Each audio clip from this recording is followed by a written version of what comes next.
Hey, what's going on, guys? I got a special guest here today. We have Peter Swain. He's one of the good guys in business and in life. I've known him for 5+ years, and he's always been there to offer a hand down and a hand up. Peter's a leading AI expert in the world. He's always on the cutting edge, and this is another amazing opportunity to learn from the best. So let's welcome Peter Swain. He's here for the second time. Thank you for coming on the #Clockedin podcast. And Peter, for the first question, is should people be concerned about losing humanity with AI? I mean, the simple answer to the question is yes, because when what's at stake is losing humanity, you should always be concerned. There's no risk-reward equation where that's okay. The the problem, it sounds a little bit philosophical, but the problem is with AI is we've invented something smarter than us. And since we crawled out of the swamp, we have always been the apex predator on this planet. So every single thing that we do, that we feel, that we think, that we believe is informed by the fact that we're it. Like we're it. And unless you're on the savannah with a lion, you're pretty much going to rule the roost. So we've invented something that's smarter than us, and it doesn't have any of the biological frailties that we have. So how we use that is really important. Now, to bring that to like a more current day versus the philosophical issue, is there's lots of questions around what should we let AI do and what shouldn't we let it do? Because I don't know how to skin a deer, for example. Yeah. I don't think I know how to light a fire without firelighters and a lighter. I think you do something with a stick and rubbing, but I don't really know what it is.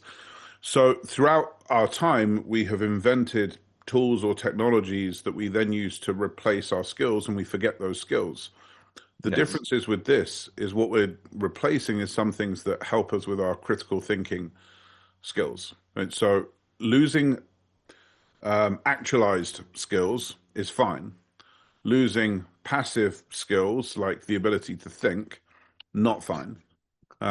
So that's this interesting trade-off that we're going through right now, and the whole world is kind of coming to grips with that in one way or another of, well, what does this look like? So should we be concerned? Absolutely.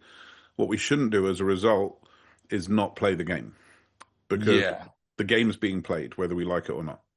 absolutely. And people are becoming exponentially more efficient with everything going on. So it becomes a challenge of how do I keep my sanity? How am I still thinking through ideas without completely losing trains of thought? So what's one truth, like pretty much what's one truth about AI that you think most entrepreneurs would feel a little bit uncomfortable hearing, or the common person would feel uncomfortable if they had to accept that truth? It's smarter than you. It, I mean, it's smarter than all of us is really the most worrying thing. Yeah. Um, but then where I get worried is slightly different. Of AI is what's called a reinforced learning algorithm. So the more you use it and the more it gets results, the more of that it will do. Yeah. And traditionally, historically speaking, what happens is bad actors are very quick to pick up a new technology and exploit it. I heard the other day that phishing scams where people replicate people's voice are up 16,000% year on year. Oh, wow. Like, so people that want to use this for bad intent, for malintent, are very, very quick to pick up something new and go, how can we use this to screw people over? People that are on the flip side and they're inherently good are often more wary and slower to adopt something. So by staying on the sidelines, what they're actually doing is making it so that the reinforced learning algorithm is actually doing more of that The thing negative loop. that we don't want it doing. So where I get concerned is, we have basically deregulated AI in the US. Europe is looking to follow suit to the degree where Meta the other day opted out of the European AI Act, which would have never Oh, happened wow. if the US if we were in lockstep. I'm not trying to be political. That's what's happened. Yeah. So the floodgates are open, and gloves are off, and everybody's going faster, not slower.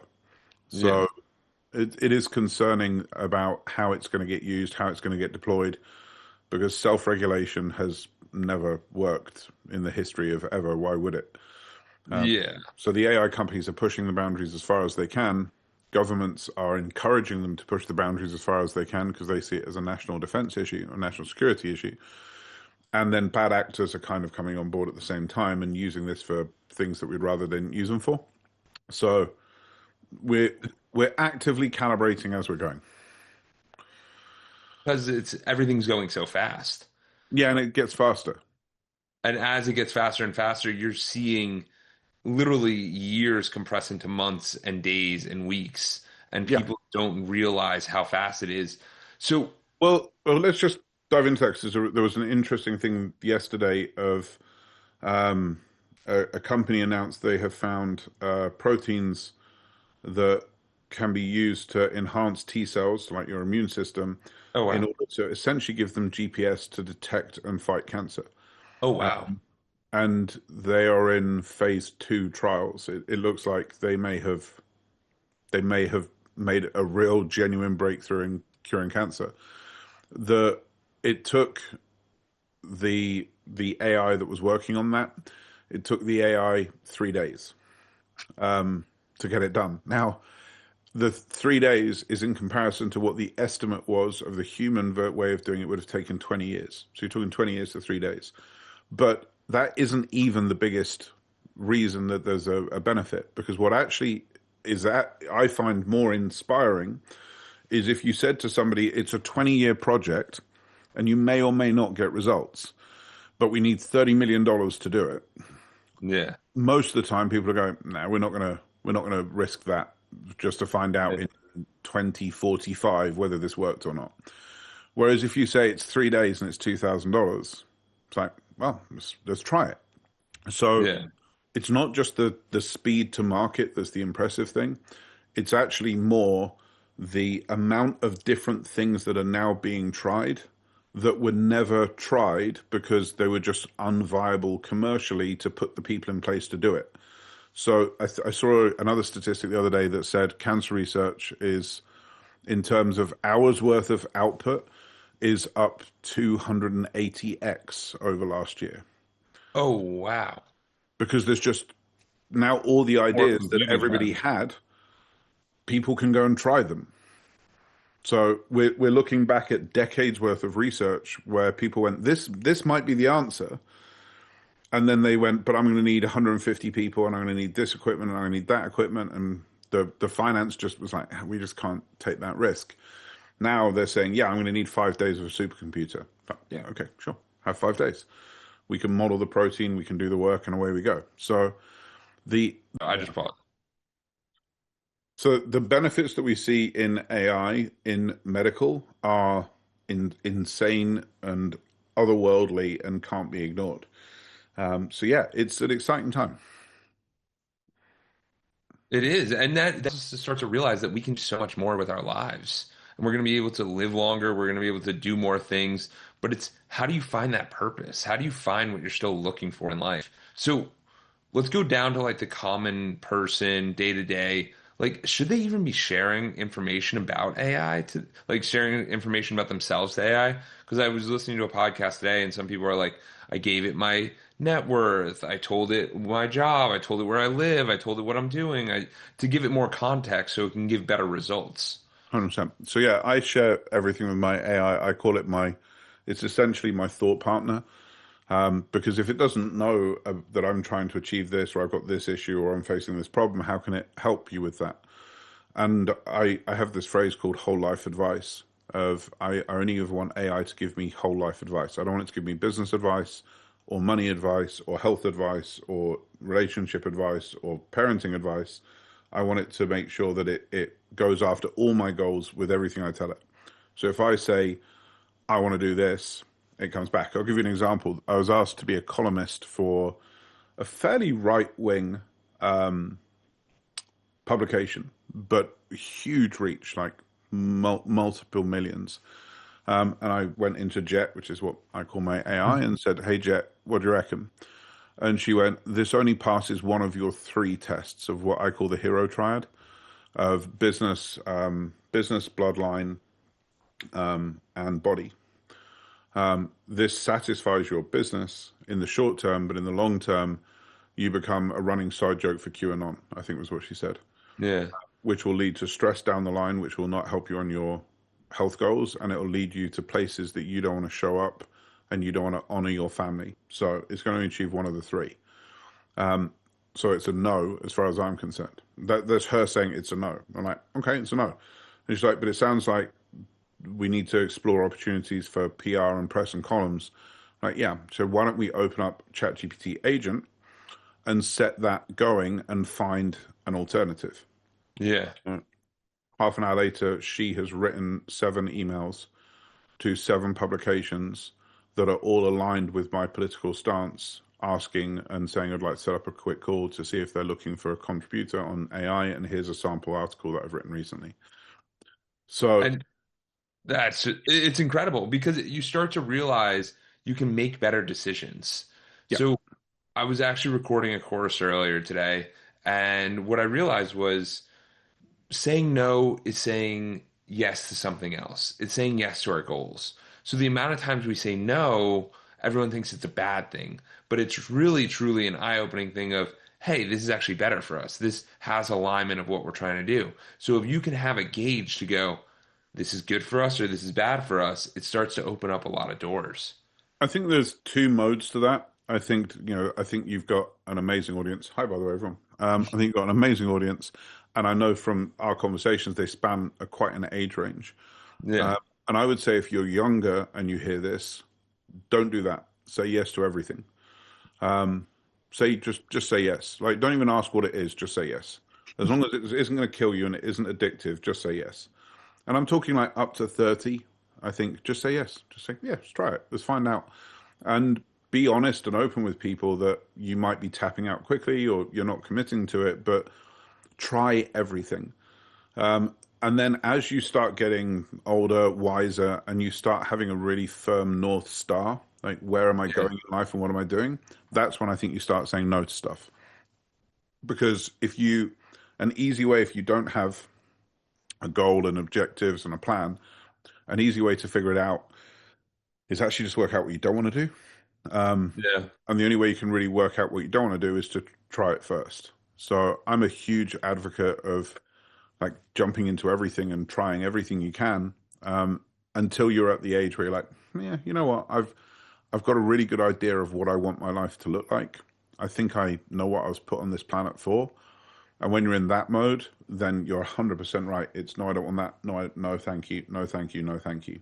Let's do The this. the biggest part that I think you said there was the framing, where you go, "Hey, it's yes, but I'm only going to give it a month, and then I'm going to 100%. decide again." Because a lot of people think yes is forever, and that's not true. You can put parameters on these things, and it makes you a lot more comfortable jumping into different activities instead of being locked in for, I have to do this for 5 years. That's not always Yeah. the case. Well, and you just reminded me, I had a major breakthrough in my with my coach probably about a year ago now, and she asked me what my definition of integrity was because it's on my list of values. Integrity is one of the things, and I said integrity is really easy. Do what you say and say what you do. Right? That's what it is. And she said, you know, you can never be successful that way. I'm like, sorry. I'm like, what? And she explained it, and she went, well, think about it. Either you're playing so small that you're always able to achieve everything that you say you're going to achieve.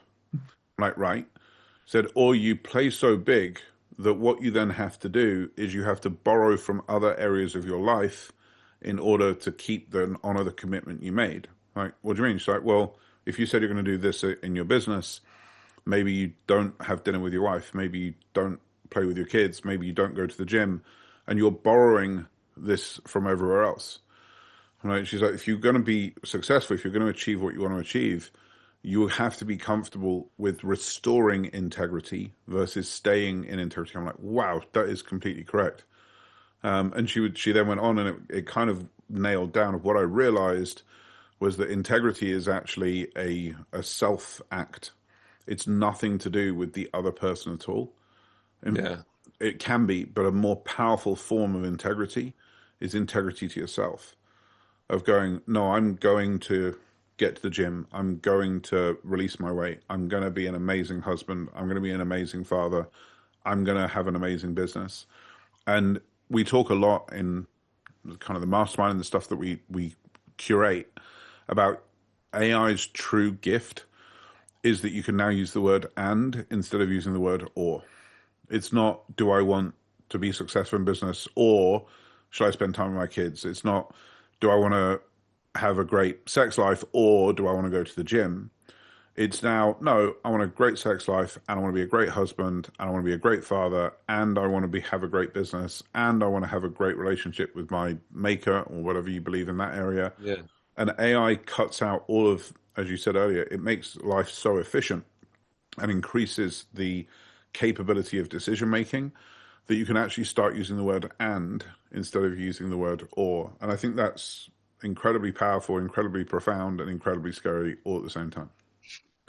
It really is because it opens up so many doors and it gets people thinking differently. And a question that comes to my mind is if AI is better at making decisions for me, should I let it make decisions for me?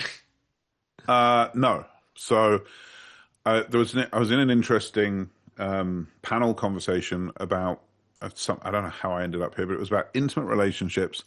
I think I was supporting a friend, and one of the questions was, what would you be okay with your partner using AI?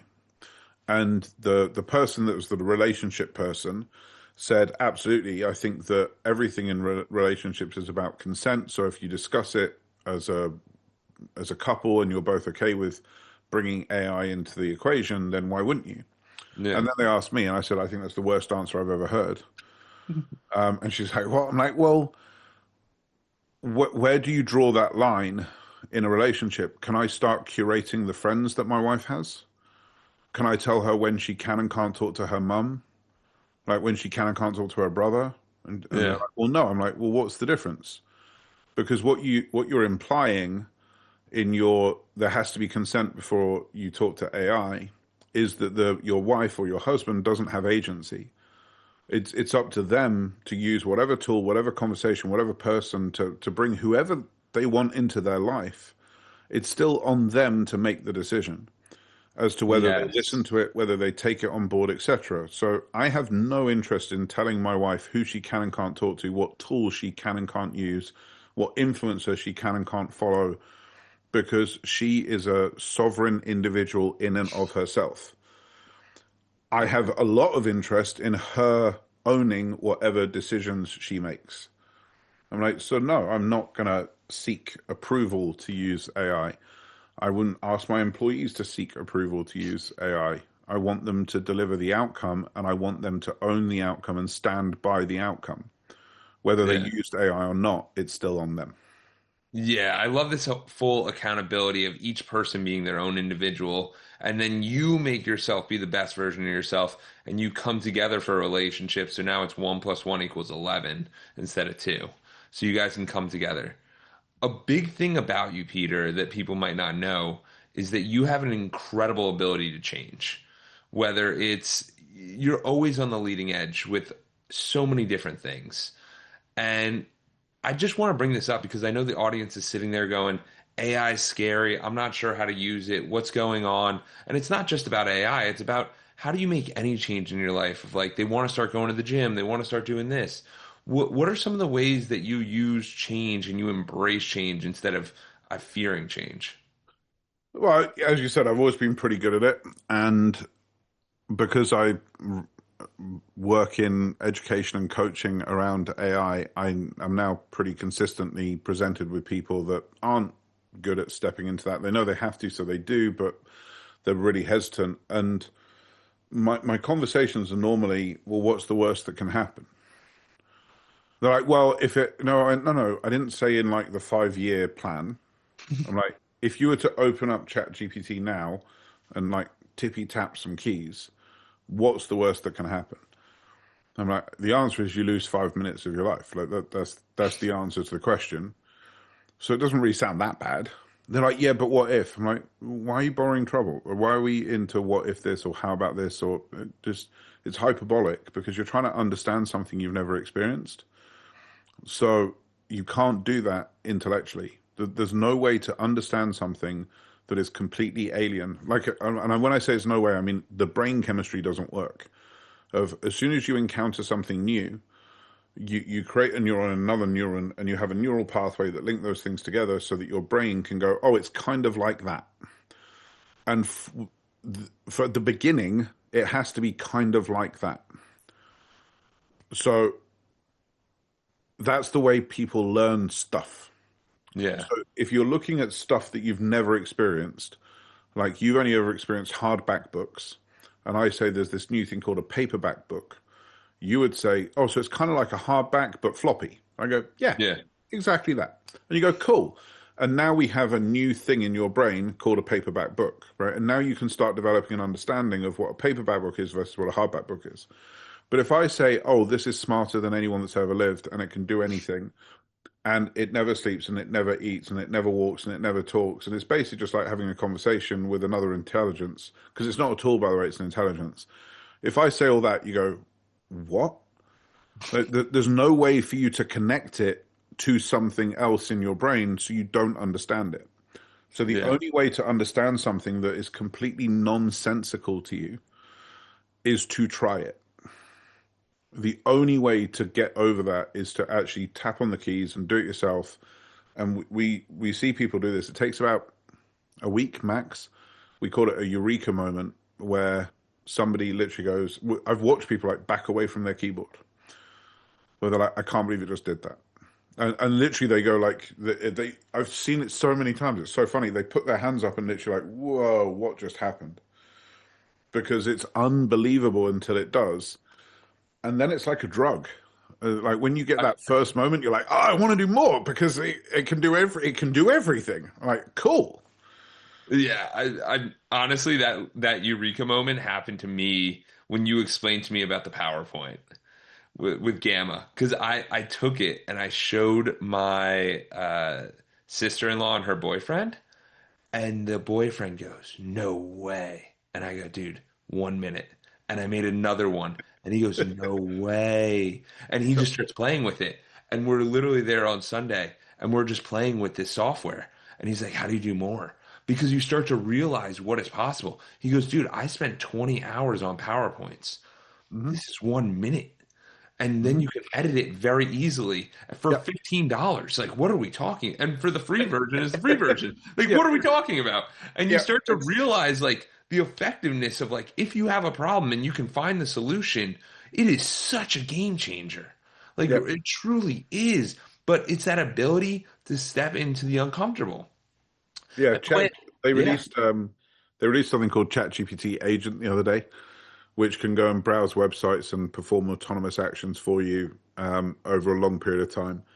So one of the things I've been trying to get done for years is get my home office Wi-Fi extended into the house, because I've got gigabit yeah, fiber in the office, but cable broadband in the house.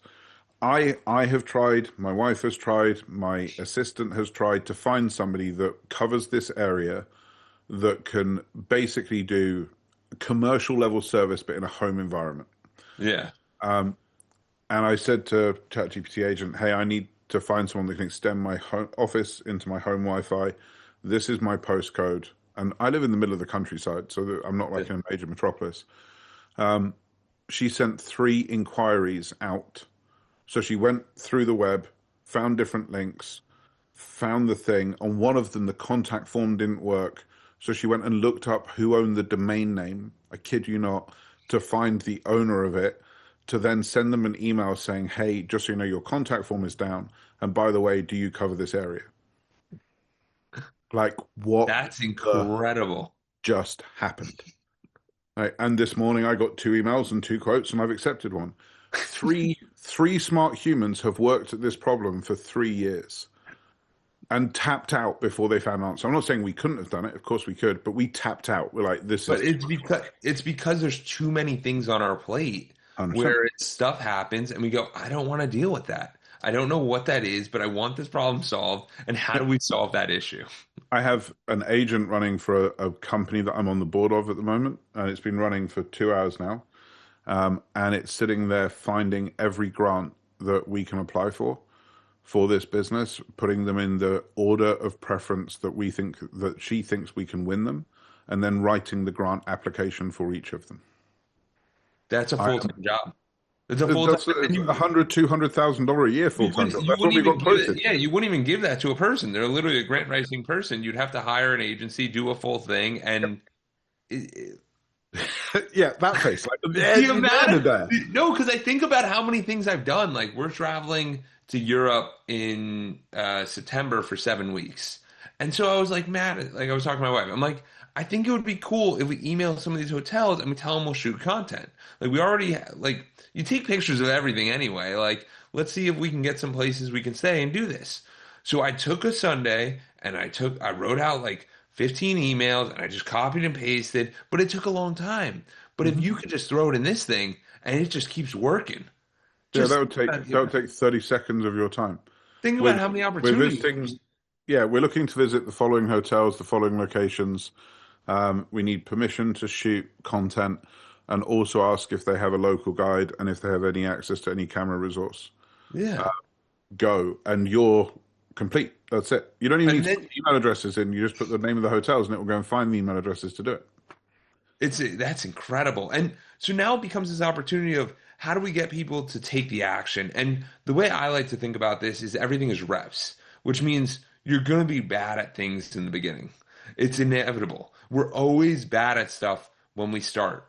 And the problem is that a lot of us don't try new things too often because we don't like to be uncomfortable. We've gotten so comfortable being comfortable that it's how do we step into that uncomfortable? So, Peter, for you, you're constantly bringing new ideas to the AI mastermind, new products, new things. How do you step into that uncomfort? I know you have a lot of reps doing it, but how do you see people being successful with this?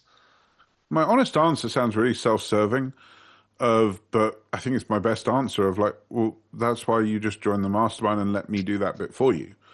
Because I spend 40 hours a week researching, trying, and then working out what the small win is.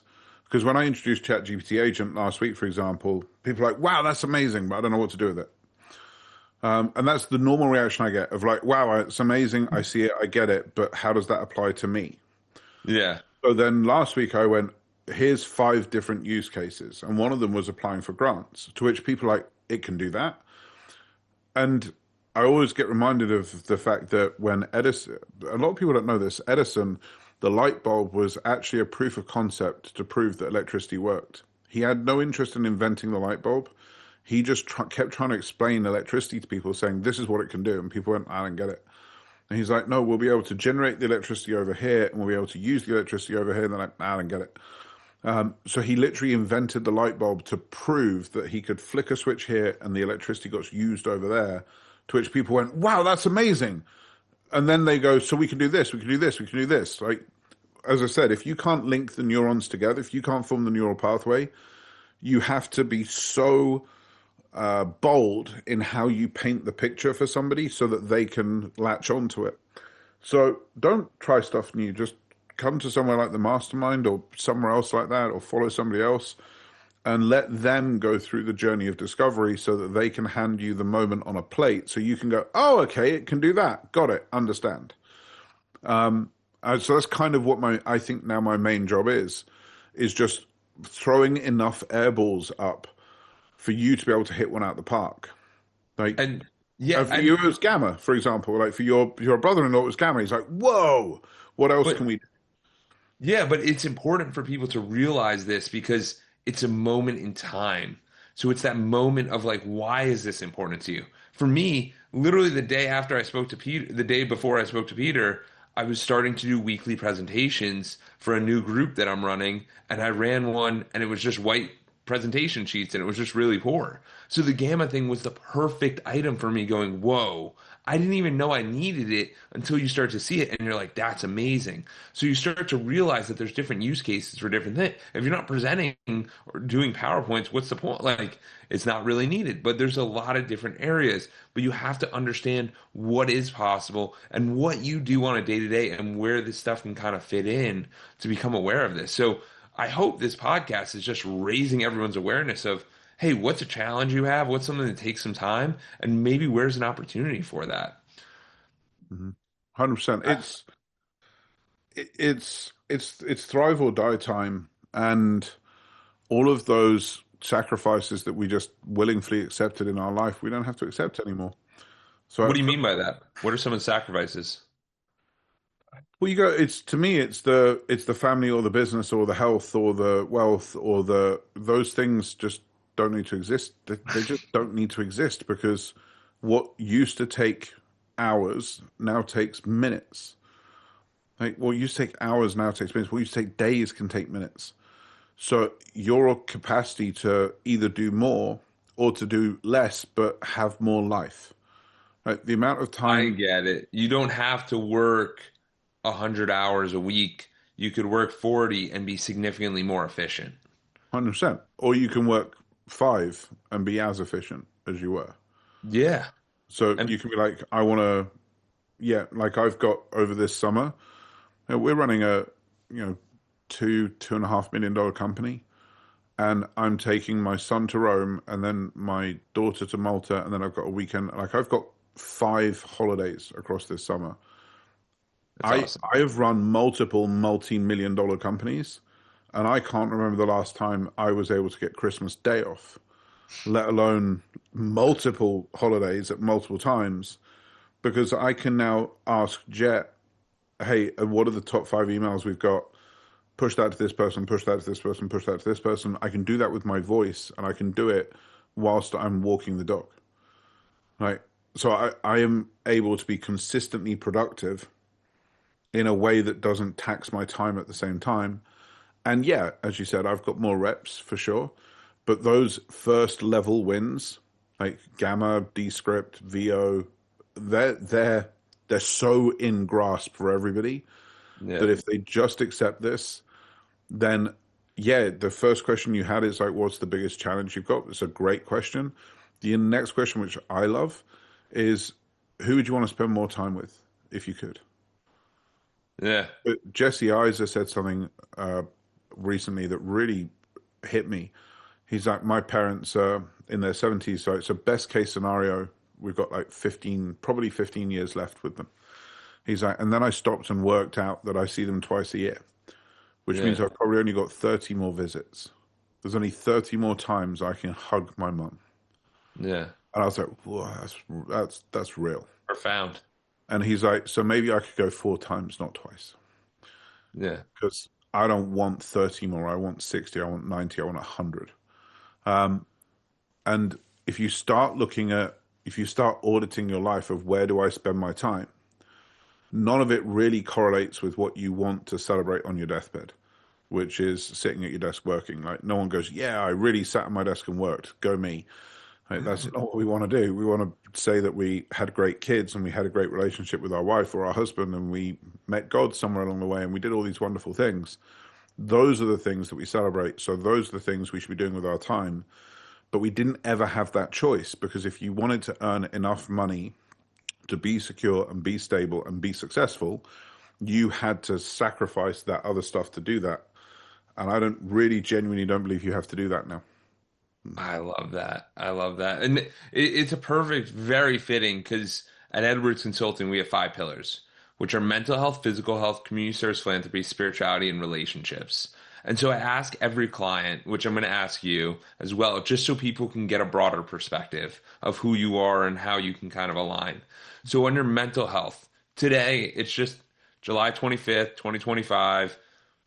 On a 1 to 10, where do you see yourself and like maybe what are some of the reasons that you're there? 10. Why I, why, why are you a 10? because I'm happy with the decisions I make.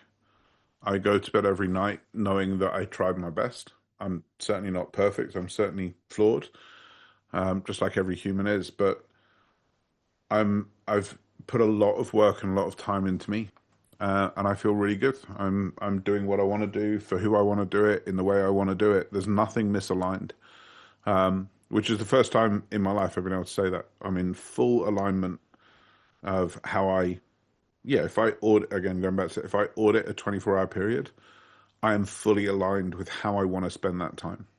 So I can't be anything other than a 10 on that.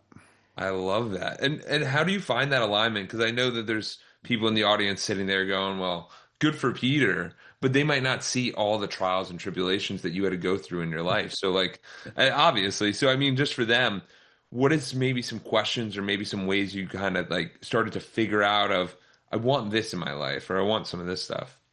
I think there was two things that helped me. One is to remember that you have a 100% track record of surviving your worst day. Yes. So nothing, whoever's listening to this, nothing has ever beat you because you're still here. You haven't lost, you haven't failed. You can't fail until you quit. So as long as you're still having a go, you haven't failed yet. So the first one is that I think humans are incredibly resilient and things can hurt very acutely in the moment, physically, mentally, emotionally, but they dull really quite quickly. It's only 2, 3 days before you're like, well, that sucks.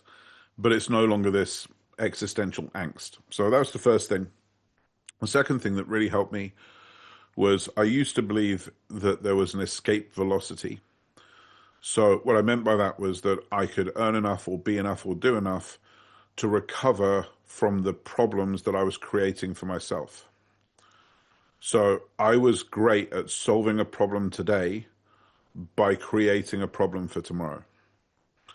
I was fantastic at that. Like, and a stupid example would be in COVID, when I lost every customer I had at the beginning of COVID, I took out $100,000 worth of loans at crazy high interest rates. So I solved the problem of the day because I had $100,000. But what comes from that is I've got to pay $160,000 back over 5 years. So I solved today's problem by creating a problem for tomorrow. I would do that in my relationships. I would solve the problem today by creating a problem tomorrow. Another way you can do that is by saying yes to something you know you're not going to do. Like if somebody's like pushing you or you're like, yeah, okay, yeah, let's do it. And you know it's not aligned. It's going to go wrong. There's no doubt it's going to go wrong. The right thing to do is to say, nah, I'm not going to do that. I don't want to do that. And even if they go, but it's great for you, go, yeah, sure, maybe, but I'm not going to do that because I don't want to do it. It sucks. It's a terrible idea. If you actually speak your truth in the moment, you don't create the problem for tomorrow. So when I realized that I was never going to escape, that if I carried on leading my life the way I was going to die miserable and stressed. I was like, this doesn't work. My plan doesn't work. So I started not just saying no, but I started undoing yeses. Oh, I really? started going back to people and saying, hey, I said I was going to do that. They're like, yeah, I'm not going to do it. I should never have said it. I'm really, really sorry. And people would say, but I'm relying on you. I'm like, yeah, I know, but it was a dumb thing, and I can't go through with it. And I lost a few friends from it. To be fair, but coming out of cleaning everything up, like doing my own kind of 12 steps on myself, life feels light. Yes. Like because I don't have commitments to people that I don't want to keep to anymore. Yeah. Like I wake up and look at my diary and I'm excited. And I used to wake up and go, oh, I can't believe I've got to do that call on Thursday with that person. What are Yeah. they going to say? How are they going to feel? What are they going to do? If I get one of those now, I pick up the phone and say, hey, listen, I'm canceling that meeting. I don't want to do it. Yeah. They're like, but you said you would. Like, yeah, I did. I shouldn't have. I'm sorry. That's so empowering because you start to sit there and realize like what is the most important thing and keeping that top of mind for you. I love that. Now, physical health. I know you've made a vast improvement. So I can imagine what you're going to say, but on a 1 to 10, what do you think of your physical health and what were some of the Or, things that kind of helped you? Oh, really? Okay. yeah, but I think it was near zero. Um, so in 20, just after COVID, so 22, I had 9 urgent blood markers out of 100 that they were all, this is probably going to kill you within a week. I weighed 160 kilos, 360 pounds. Wow. My blood pressure was 210 over 180. Like I was willfully trying to hurt myself, apparently. If you look today, I've got none of those blood markers left. I'm no longer pre-diabetic. I've reversed out of that. My Congratulations. Thank you. My blood pressure is now 150 over 120. And I've lost 93 pounds now, so I'm now 122 kilos. And I said 4 out of 10 because the health score, I've got multiple things that monitor, and they say right now I'm a 4 out of 10. So I'm a 4 out of 10. Oh, and my metabolic age is down from 64 to 48. Wow. Um, So I want you guys to realize Peter is a very, very smart guy, but what he did there is he measures and monitors. The more you measure and monitor, you can actually see progress. Most people only measure their weight. Notice how Peter had 6 different wins on his physical health that were not his weight. And that's 100%. important to realize. Well, the weight is actually just the end result of everything else. What's actually more important is SpO2, VO max, Of visceral fat, course. body to muscle weight, lean to fat ratios. Like all those things are actually more important than the weight. But the weight's the number because the weight's the number we want to measure.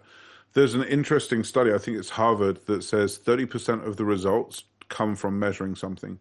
So if you measure something and try not to do anything, you'll still get 30% of the results than if you measure it and do something.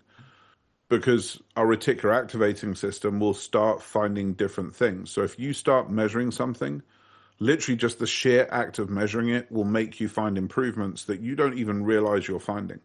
Yes. You'll have 5 grams less of sugar, or you'll have 1 bite less of, because you just become tuned in to this is important. Your brain is the smartest, dumbest thing in the world. If you actively point it in a direction and say, this thing is important to me, it will go, okay. And it will go and find the wins for you without you really having to do any work. Yes. So I would say I'm very proud of my physical journey. It's been relentless and one of the hardest things I've done, and it's not done yet. So from one perspective, I'd love to say like a 10 out of 10 just for how I feel now versus how I felt. I bought a shirt off the rack for the first time in 2 decades Oh, a let's couple go. weeks ago. Like, yeah, like that's super cool. But the number is the health score is currently 4 10 out of 1,000. So Yeah. 4 out of 10. Yeah, absolutely. So I appreciate the honesty because it allows us to know that we can all make a change at any moment. That's really what it empowers us to do. The third one is community service philanthropy. Some people are active in this, some people do different things, some people find different ways. What do you think about this?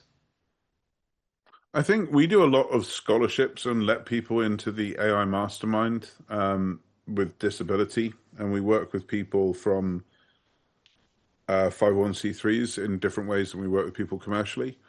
So I like to keep it aligned to the thing I want to do and the thing I'm good at, which is helping people unlock this tech. So if I can help charities unlock this tech, then I can help them raise more. So part of me says that's an 8 out of 10, and part of me says that's a cop out, and it feels like a 4 out of 10. I, So I'll so, average it and give it a 6.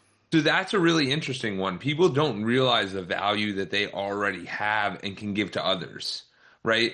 We want everything to be, oh my God, everyone does this. Everyone does this. We don't give any specials, and then sometimes it's like, hey, you're already providing incredible service. Like, why don't you allow or work with some people so it can become a win-win for both sides? If your true mission aligns with more people being involved and impacted, then they should be in there. So I think that really opens up a lot of doors for the people listening, going, hey, maybe there is ways to give back. I'm actually really good at like consulting people. Maybe there's a way that you could just go consult nonprofits and get on their board and help them. So I think it's so much more than, hey, I donated this check or I did this thing. And sometimes the littlest one is literally, I've done this. I haven't done it recently, so I'm at fault too. I literally we went to the food store, picked up like bananas, waters, chewy bars, whatever it is, and we would go out around and give it to the homeless people. $40 takes zero time, like maybe an hour, and you feel good about yourself and you're helping these people, especially in Florida. It's so hot. It's brutal. It's hard. It's very hard in Florida. It's brutal, but it's important. The fourth one is relationships. Where do you see your relationships? You could take this business, life, wherever you want to take it. I know it's obviously part of the bloodline, so it's important. 9. Okay. And why do you think that is? Like, what's maybe something you're doing that someone could apply to their life that would help them with their relationships? So I think if you take my marriage, this is the easiest way to see it. Of Liz and I have been married for 13 years. Wow, that's a Awesome. long time. Um, And in that 13 years, we've had good days, good years, bad years, and we're in a really good spell at the moment. And the reason is that, or from my side anyway, the reason is that I decided to be in service of the marriage, not in service of her. Oh, interesting. Because when I was in service of her, it lends itself to a transaction, and you start looking at what they're doing and what they're not doing and how they're performing. And it can, in bad days or negative days or down days, it can get a bit Whereas if you're in service of the marriage, what does the marriage need from me versus the me and her? Then it changes your frame and your reference. So I've started looking at my relationships kind of all through that lens of like, well, why does this relationship exist? So in a business, business partners, so we can get X done. That means that for me to, that I'm not, that I'm serving this, not them. Yeah. And they're not serving me. We're both serving this. Yeah. And then I'm happier to call people out if they don't step up. Because it's not about them letting me down. It's about them letting the thing down that we committed to representing. I get what you're saying. It takes the ego out of it. So instead of it being one versus one, it's, hey, we both agreed on something and we're going to have full accountability to that one thing, that these are our responsibilities. And I feel comfortable saying, like, hey, like, the cohesive is being let down by this. Well, let's take the podcast as an example, right? We are currently co-creating an episode of the Yeah. podcast. Okay. Yeah. Which means that you and I have a relationship with each other, but you have a relationship with the podcast. Yeah. I have a relationship with the podcast. Yeah. And it's a very different power dynamic because it's yours, Yeah. but we still have our own independent path to play in that. Correct. Which means then, if I turn around, if you were late, and if I was doing it with you, I wouldn't say anything. But if I'm doing it for the podcast, then I would say something. Even though I'm the guest, I would go, dude, like, you're late. Is that how we're going to roll this? Yeah. And because it's not about you're late to me, it's you're late to the thing that we said we're going to do. Yes. So is this thing important? Yes or no? Because if this thing is important, let's step up and act like professionals. Yeah. And not that you were late, by the way, for everyone, but and if this thing isn't important, then great. Let's be honest with each other and let's not do it. Absolutely. So I'm in service of the thing, not in service of the person. So it changes the frame, and it's not me versus you, but it's us both working together towards a bigger vision. And then I'm willing to speak my truth. I have to fool myself into speaking my truth because I don't like hurting people. I'm a big guy, so I've been taught not to be aggressive because as a kid, if I got aggressive, people got hurt. So I have to consistently hold myself back. And if I don't say what I feel or think, it dwells and it festers and it gets worse and worse and worse. So I have to find ways to speak my truth. So if I'm in service of the thing, there isn't anything I won't say for the thing. Because you want the thing to be successful. Yeah. Got you. It's not about me. I don't care. Yeah. It's about the thing. Yeah. So if I see my wife doing something that I don't feel is in service of our marriage, yeah, I don't mind saying, Liz, what are you doing? Yeah. That's not what we said we're creating together. We said we're creating this. That behavior doesn't get us this. Yes. So are we still going after this? Do we need to recalibrate? Because as far as I'm aware, this is what we're trying to build. And that also opens up the door for her to say the same about you. 100%. So it's full accountability where everyone's like, hey, are we working in the direction we want to? And that comes to the back. It's not judgment. It's just assessment. Yes. And that kind of comes to the decisions you make in regard to the business and how this all aligns and what's the type of lifestyles you want to develop and how do you overlap this all to, I'd rather, like, even your one decision of, I'd rather live in this middle of the, like, outside the city center than in the city where it's so chaotic, we can't find each other, we're both commuting every single day, it becomes chaotic, it's too much. So it's these decisions that create the lifestyle you want, and then someone gets to look at it 25 years later and they're like, oh, he got lucky. And you're like, Yeah, it yeah, was yeah. Come and walk a mile in my shoes and then tell me it was luck.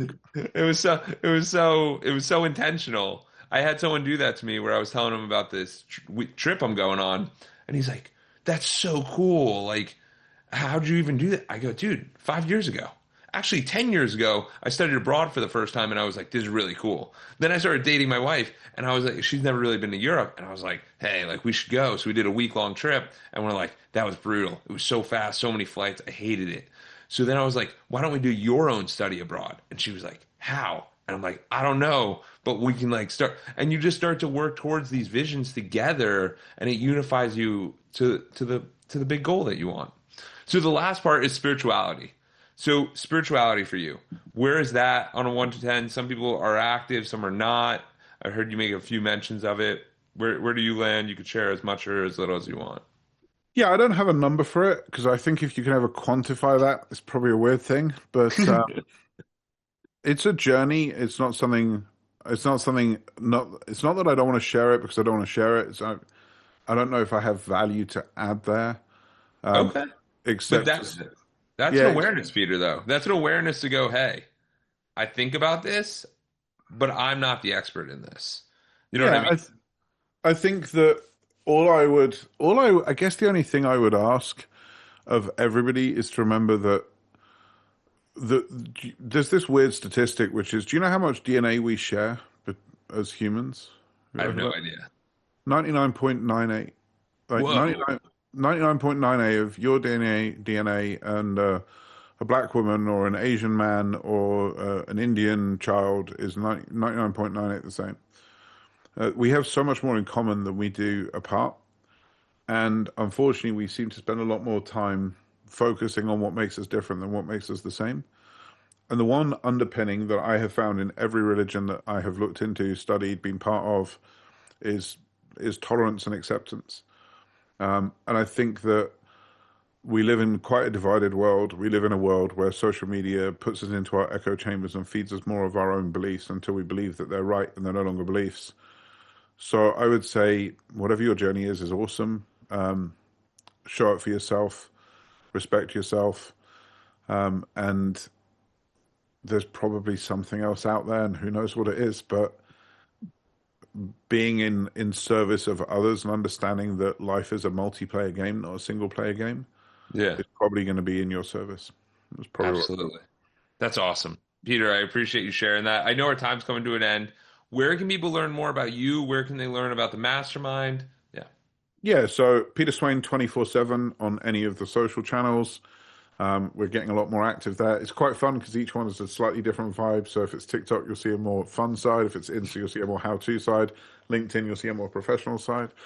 And then peterswain.com. And then for the mastermind, it's peterswain.com/mastermind. And we have a 2-week free trial because, as you said, there's a lot of people that I don't know if this is me, I don't know what to do. So we wanted to make it as risk-free for everybody to come and see what we do and come hang out with us and stuff. So peterswain.com/mastermind. You'll get a 2-week free trial. See if you like hanging out with us. And if you do, welcome home. And if you don't, we love you anyway. I love it. Thank you. My pleasure. Thank you. And thank you for the invite. I really appreciate being back. Absolutely.